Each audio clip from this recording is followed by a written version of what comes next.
ఈరోజు మనం health insurance తీసుకుంటే ఏంటి ఉపయోగాలు అనేది తెలుసుకుందాం. మొదటిగా హాస్పిటలైజేషన్ అయినప్పుడు చాలా ఖర్చుతో కూడుకున్నది కనుక ఆ యొక్క ఖర్చు నుంచి మనం బయటపడవచ్చు. హెల్త్ ఇన్సూరెన్స్ ఉంటే మెడిసిన్స్, టెస్ట్లు, ఐసీయూ, అదేవిధంగా ఆపరేషన్స్ ఇవంతా కూడా ఖర్చుతో కూడుకున్నది కనుక హెల్త్ ఇన్సూరెన్స్ ఉన్నట్లయితే ఈ ఖర్చు నుంచి మనం బయటపడవచ్చు. రెండవదిగా క్యాష్లెస్ ట్రీట్మెంట్. నెట్వర్క్ హాస్పిటల్లో జాయిన్ అయినట్లయితే మనకు క్యాష్లెస్ ట్రీట్మెంట్ అనేది జరుగుతుంది. మూడవదిగా కుటుంబ భద్రత.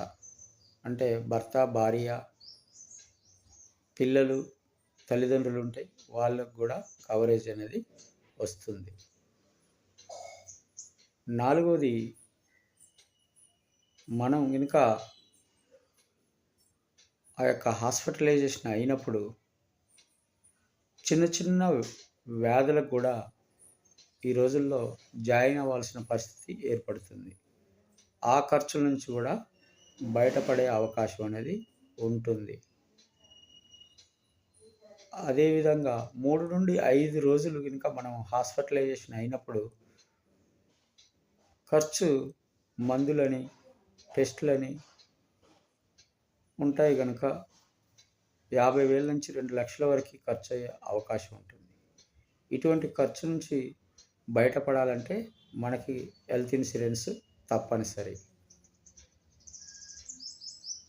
ప్రీ అండ్ పోస్ట్ హాస్పిటలైజేషన్ అంటే మనం హాస్పిటల్లో జాయిన్ కాకముందు అయిన ఖర్చులు, హాస్పిటల్లో జాయిన్ అయ్యి డిశ్చార్జ్ అయిన తర్వాత అయ్యే ఖర్చులను కూడా ఈ హెల్త్ ఇన్సూరెన్స్ అనేది భరిస్తుంది.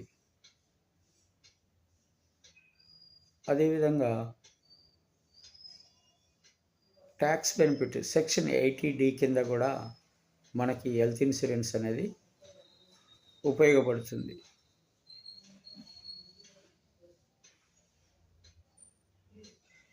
మెంటల్ పీస్ అంటే మనశ్శాంతి కూడా ఉంటుంది ఈ హెల్త్ ఇన్సూరెన్స్ తీసుకోవడం వల్ల.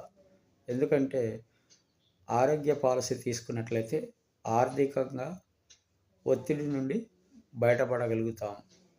కాబట్టి దీన్ని బట్టి మనం హెల్త్ ఇన్సూరెన్స్ అనేది ప్రతి ఒక్కరూ వారి వారి కుటుంబాల కోసం, కుటుంబ సభ్యుల కోసం హెల్త్ ఇన్సూరెన్స్ పాలసీ అనేది తప్పనిసరి.